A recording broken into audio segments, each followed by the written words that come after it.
Hello, everybody. Yes. Welcome to Digital Hammurabi. And my name is Megan Lewis. For those who haven't joined us before, I run this channel with my husband, Dr. Joshua Bowen.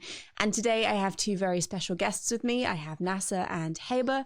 Nasser is a very talented comic artist, and you can see one of his examples on your screen at the moment. And Heba is an Egyptologist. You may remember we spoke, I think, a month or two ago, and she has come back with Nasser to talk to us about their new project. So welcome, both of you. It's nice to meet you, Nasser, and nice to see you again, Heba. Lovely to see you again, Megan. Yeah. So do you want to just kick off by explaining what your new project is? That would be really awesome. Shall I start, Nasser? Yes. Okay. The project. Okay. If you remember, we were talking about how this is the Egypt Dispersed Heritage Project. It's one way of taking the colonial histories of the British collection and distribution of artifacts from Egypt to the world, take it back to Egypt. It's our way of decolonizing by Egyptians and for Egyptians and with Egyptians, rather than the current distressing, a little bit, at least for me, decolonizing movement, which tends to be museum-centered and tends to be quite Western academia focused, rather than using source communities initiatives. So what we're doing is that we're working with a variety of wonderful Egyptian artists like Nasser and others, visual artists like the artist who made the visual concept just behind me of the Egypt Dispersed Heritage, Moira Adel. And we're working with community schools, two community schools, Educate Me and 🀭Support, as well as Heba Sheikh from Mahatat, the founder of Mahatat. We're producing a variety of activities that are inspired by Egypt's intangible heritage. And in the case of Nasser, we're using Egypt's wonderful sense of humor that we're very renowned with to introduce controversial topics like the ethics of displaying human remains, or, for example, the ethics of exporting finds, or the controversial legacies of some of the Western archaeologists, in a way that is very simple and very Egyptian, and in a way that teases out public discussions on social media. So we tend to release bi-weekly comics, which I guess perhaps Nasser would be better than me in talking about the experience that we have. Yeah, please, Nasser. For starters, how long have you been producing comics? I can't actually remember. I guess 5 years or something. Mm-hmm. I'm actually a software developer. I'm just a hobbyist or a freelance cartoonist. This is not my career, actually. So yeah, I tend to do comics. Sometimes I make commissions and stuff, but that's not what I do for a living. Mm-hmm. Yeah. Well, I don't read Arabic, but I do like the illustrations in your comics, and even just looking at them without understanding what's being said, you do definitely get a wonderful feeling of humor from them. So how did you get involved with the project with Heba? She contacted me on my Twitter account. I guess she found me from one of my other comics. I post all my comics on Twitter and Facebook, on Reddit, and like every social media platform, I guess. Mm-hmm. She contacted me. Actually, at first, I thought this is just another commission. I'm just gonna do what I do, and I'm gonna get my money, and that's it. Nothing special. I didn't have any idea that I would be involved in something that I feel like I'm being a part of something big. I had no idea that all this is going to happen. I'm going to be making an interview right now, for example. So yeah, she told me about the project. I was very interested. I had no idea, like a topic like archaeology, how can I make comics about it? How can I make something funny about it? So it was challenging, but we did it. We almost did it. What kind of reaction have you been getting from people? Actually, I'm pretty surprised by the reactions, because I didn't think that such a topic would get so many reactions, would get people laughing or get people relating. Like, it's archaeology. Everyone, except for those who study archaeology, I guess archaeology is a little bit dull or boring. So to make comics for people to relate to it or think it's funny, I'm pretty surprised that people could relate to what we do. So, no, yeah. I think graphic art definitely has the potential to make this kind of thing much more relatable, and to really bring it into a sphere that it possibly wouldn't have existed in before. So I think it's really cool. So you mentioned that you post your own personal work on various social media platforms. Do you have, and Heba, this goes to you as well, do you have a particular place where the dispersed heritage material goes, or is it just all over social media and that's it? Shall I go? We've got a Facebook page, which I'll forward to you so you can share it with everyone. And we've got a Twitter account too. And that tends to be our bi-weekly social media interaction. I was thinking of how best we can interact with the people on social media. And to add to what Nasser said, the reason I contacted Nasser, not only because he's very talented, obviously, the number of his followers says a lot, and all the compliments he gets, I do admire his work. But what I liked is how he tends to use very Western concepts and make them so Egyptian. So it's actually the counter-colonial effect that we want to make. It was a cartoon, or it was a comic on Lion King that got me, when I think it was Simba calling for his dad or something. Yeah, and I remember this. And he made the Lion King flying all over Cairo, and then someone shouting from another building from Cairo, and in a very Egyptian way. And it was it's so hilarious. But this was exactly, I felt like this. It just sums up what we want to do, really, taking how ancient Egypt became so Western and trying to make it Egyptian again. And he's very talented at making this. And I think it's one of the reasons why people tend to relate to us is how Nasser is very Egyptian, obviously, but he's not the type of artist who uses he's not Westernized. He's not seeking he's not seeking his own comic fame out of the existing Western trend. He's using the same graphic designs that are known all over the world, but he makes them very local.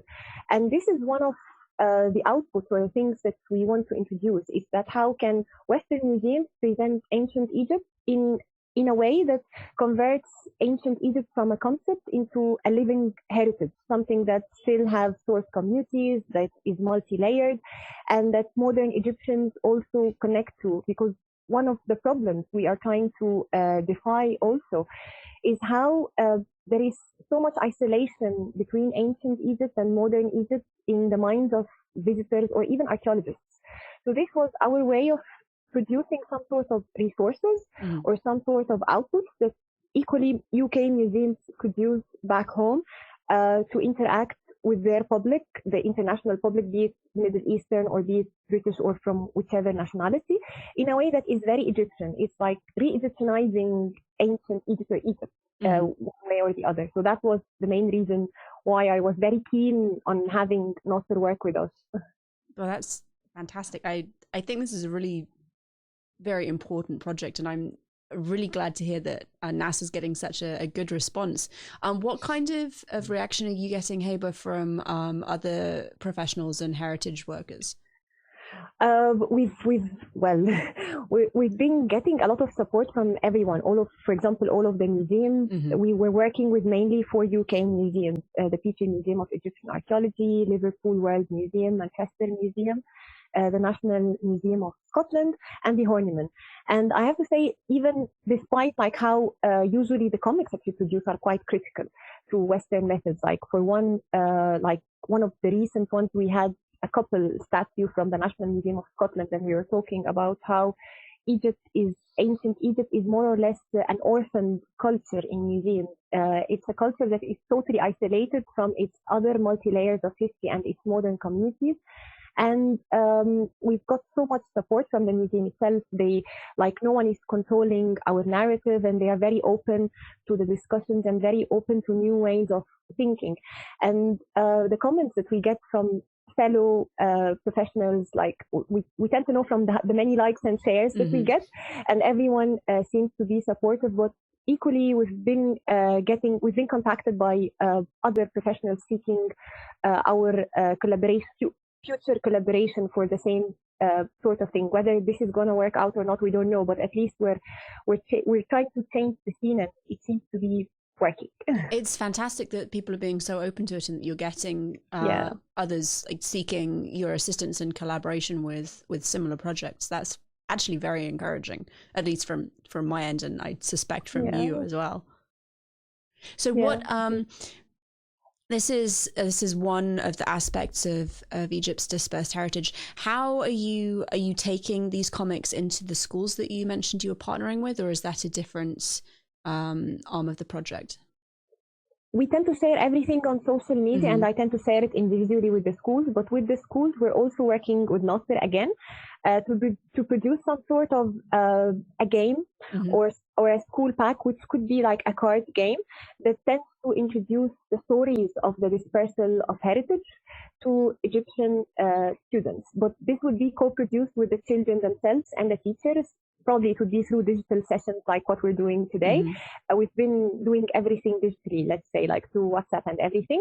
So it would be the same to co-produce a card that would be used for entertainment, but also for education, that the teachers could use in the classroom to discuss the heritage using images of objects in the 4 museums that we're partnering with, and also to show how the stories of dispersal could be used in other subjects apart from heritage. For example, geography, social sciences, art history.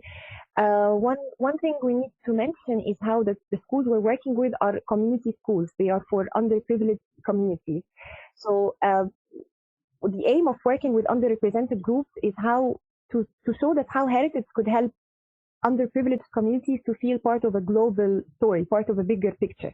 So for the kids to be connected with school children in the UK, or for them to feel that part of their heritage is actually around the world, they would have more confidence, and they would feel more socially included in bigger stories. And it's one of the ways that decolonization can practically work, like in terms of providing social justice and social inclusion, something that could be of a practical impact and making change in people's lives that is far more profound than just returning objects back home, than the concept of repatriation.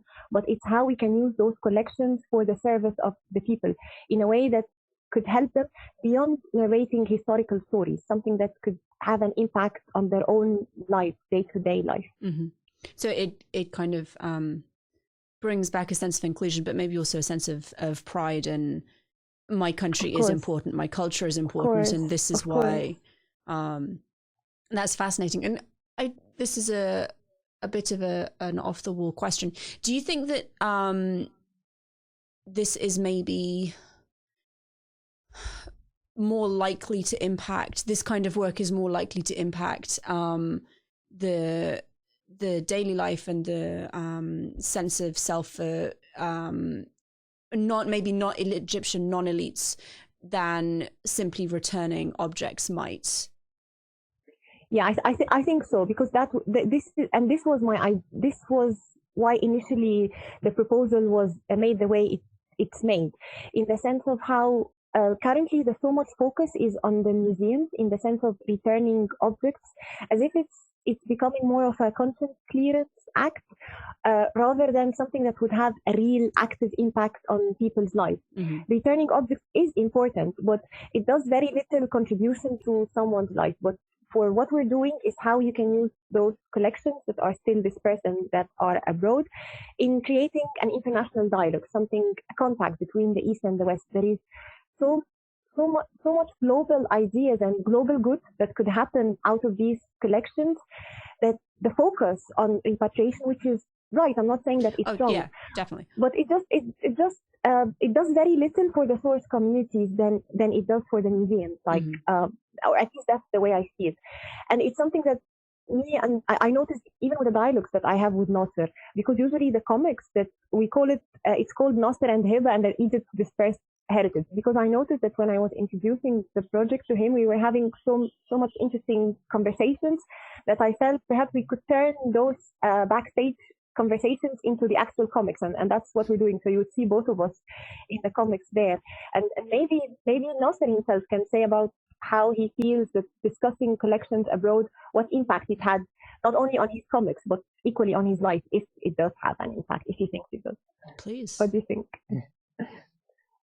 Okay, actually, before the project, I had no idea about this whole thing. I had no idea that this amount of heritage of my country is found abroad. And I'm happy, like this project is, I've had so much knowledge. It was so useful for me as much as for people, because in order to make a comic to deliver a piece of information, Heba have to explain it first for me, and I have to do my researches. Then I make a comic about it. So I'm as much this project has been very useful for me as much as for people. Like I'm having the same amount of knowledge. I'm trying to deliver it for people. Before every comic, me and Heba have a lot of conversations. She tries to explain things to me, and it's very interesting for me. Yeah. No, it's definitely something that is very interesting, and I know I've learned an awful lot talking to Heba myself, and watching her Twitter account and talking to other people. So before you started this project, did it feel as though Egypt's ancient history was important to you or significant, or was it something that was more removed and had been kind of co-opted by the Western world? It was actually, I think, I've never thought about it. I think it was removed. I have never thought about it. Actually, I think I never visited the parts of ancient Egypt found here. So yeah, after this project, I have realized how much culture we have, how much the whole archaeology thing. I've never thought about it before this project. So yeah, I think the way I think has changed a lot after being a part of this project. And Heba was talking about you're going to be working with school children to make cards and make games. I'm looking forward for this. Have you started that yet, or is it no, something to come? No, it's planned, but we still haven't started. But we're still having, Well, will the children be doing their own illustrations? Yeah. I will be there. I will try to teach them how to do their own illustrations. That's very cool. Yeah. Oh, wonderful. What are your more long-term goals for the project? Well, the hope that what we're producing now, like currently, this is the phase where taking things back to Egypt. Then the second phase would be how we would take what we've produced in Egypt back to the UK. So it's a way of active decolonization and initiating a real two-way type of accountability dialogue.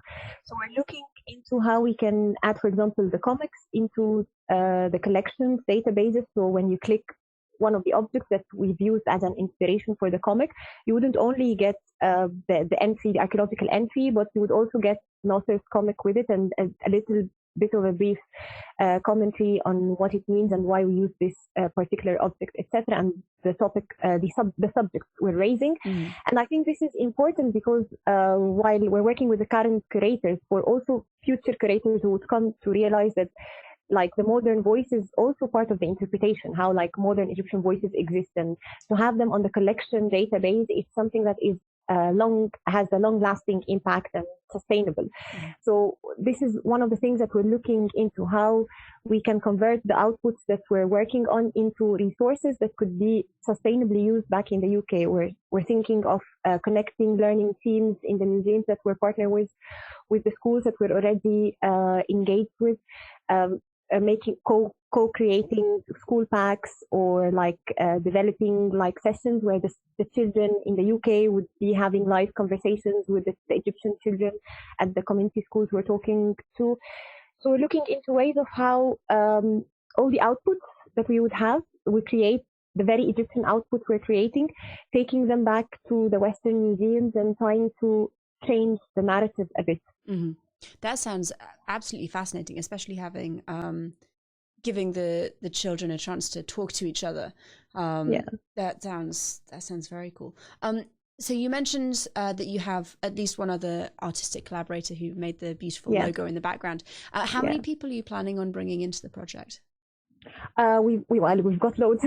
We've got, for example, we've got the comics, and we've got 2 other comic stories coming out, but they are different than the comic strips we're producing with Nasser. So we've got a collaboration with Dina Muhammad, who created the Qahira, the female hijabi superhero.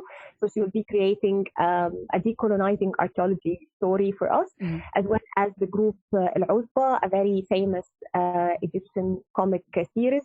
They are also producing. This is from the comic.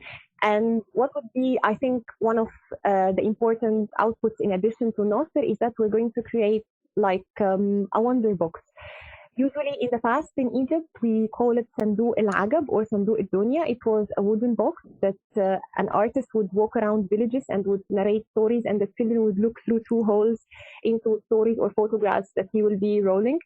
So we're trying to recreate one that preserves the heritage, but also has a bit of a modern twist. And inside we will be narrating stories of archaeology, how Egyptian archaeology was, I wouldn't say invented or created, but how did it come into being, and how did the objects get discovered and also get to leave Egypt, and what it means today. So this would be one of the highlights, and we'll do performances in the streets and have them recording, and this involves a group of artists, like around 6 or 7, and we've got the visual illustrations with Moira there, and she made a very interesting visual concept for us, inspired by archival images. We'll have around 10-20 people, but it's not on a commission basis, because as you see with Nasser, it's not like I gave him the data and told him like just commission this for me. Like maybe he should say something about this. How it's everything is a co-production. I was going to say it seems like a very, very collaborative process. Yeah, Heba's so keen to make me feel like we are partners, not a client and a freelancer relationship. No, I feel like I'm responsible for this. I'm being a part of this. So yeah, that's what she was saying. All the artists she's working with, it's not just a freelance and a commission and stuff. We're like being a team. We're all responsible for this. We all brainstorm together to make this happen. It's not like Heba is she's not the only one responsible for the ideas, and we are not and we are responsible for the artistic thing. No, we all are responsible for the whole project. So yeah, I guess that's one of the things I like so much about this project. It sounds like a quite a unique experience as far as a professional endeavor goes. It's very exciting. I'm learning a lot from Nasser. I'm learning a lot from him. No, I am truly learning a lot. Not only like the sense of humor he has, now he became my meme reference. Whenever there is anything coming up, I text Nasser, what does this now mean? He's my reference into the world of humor. That's fantastic. So she's teaching me about archaeology, and I'm teaching her how to be funny. So yeah, exactly. Yeah, sounds like a good trade.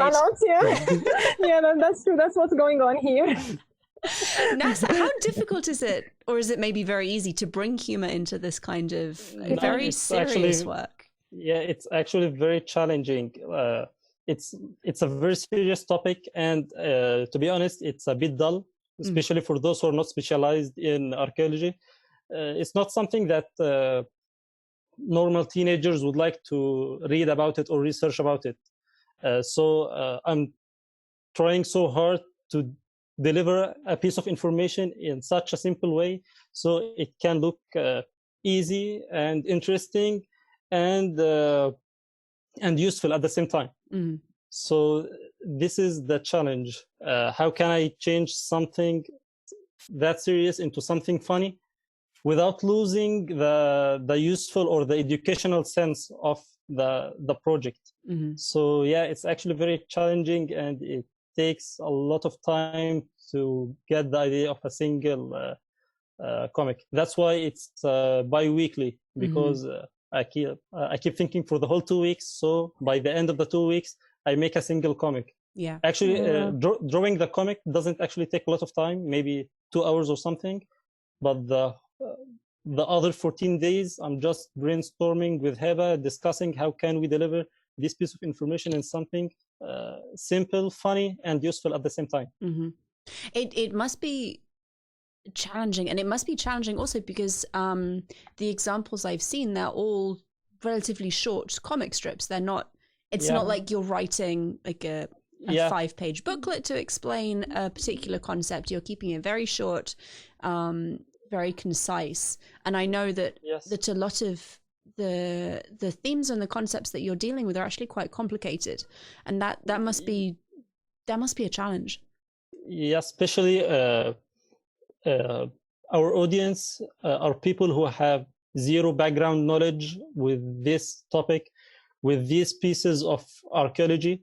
Like every single piece in every single comic, it has a history, it has a background story that led to this comic. Mm-hmm. So how can I make a comic so short, so precise about a specific piece of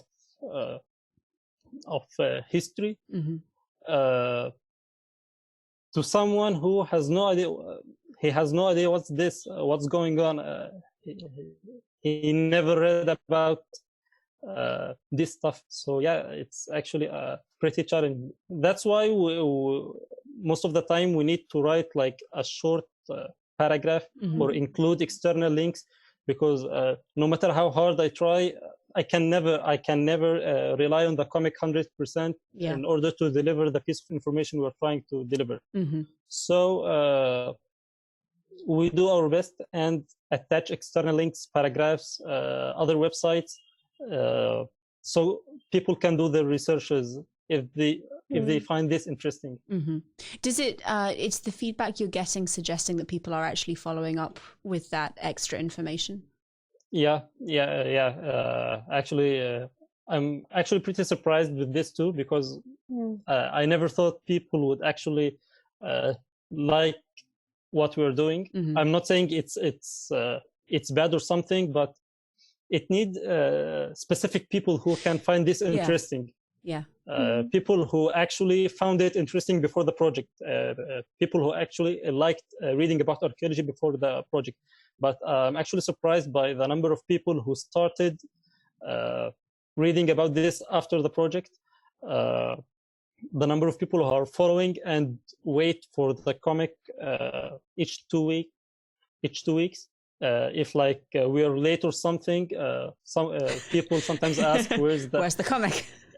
Yeah, so it's actually, I was surprised. Yeah, that's fantastic, and I empathize with that, because I have the same feeling. I didn't ever think people would be at all interested in what we do, and they are, which is a source of constant surprise. But it sounds like the comics and the project is really kind of reaching the goals that you were aiming for. And you've only been going a short time. I think a month or two. I think we started in February. Yeah. That's very exciting. How many have we released? 6, I think. We're exactly half the way through. Yeah. Halfway through, yeah. Well, I'm trying to convince Nasser to keep on going, but I wish I can. But so we'll see how this works. Okay. Is it difficult, Nasser, to fit this in around your regular work? Actually, I started my full-time job a month ago. Mm-hmm. I'm a fresh graduate, and luckily, since I started, we are all working from home. So currently I may have time since I'm working from home. I have not tried yet what will be the situation when I start actually going to work. Mm-hmm. So I hope I can, but actually now I'm having some difficulties, but somehow I manage to do the comic in the weekend. I wish I'll still be able to do it in the future. It's difficult when you find a project like this that is enjoyable and important, and you'd like very much to spend all of your time on it, and you also have to pay rent and eat food and exactly. Of course. Exactly. So I don't have any more questions. Is there anything in particular you two would like to talk about while I have you? What do you think, Nasser? Do you have anything you want to say? I don't think so. I'm very happy to be a part of this, and I'm very happy with this conversation. I think you're doing fantastic work. I'm so excited and so impressed. I really appreciate. I really appreciate it. Thank you so much. And I'll put. And thanks to Heba. I'll put all of your social media links in the description box. So if anyone would like to find out more and follow these two wonderful people and Egypt's Dispersed Heritage, you will be able to. And I highly recommend you do, because it's very important work. Thank you. Thank you so much.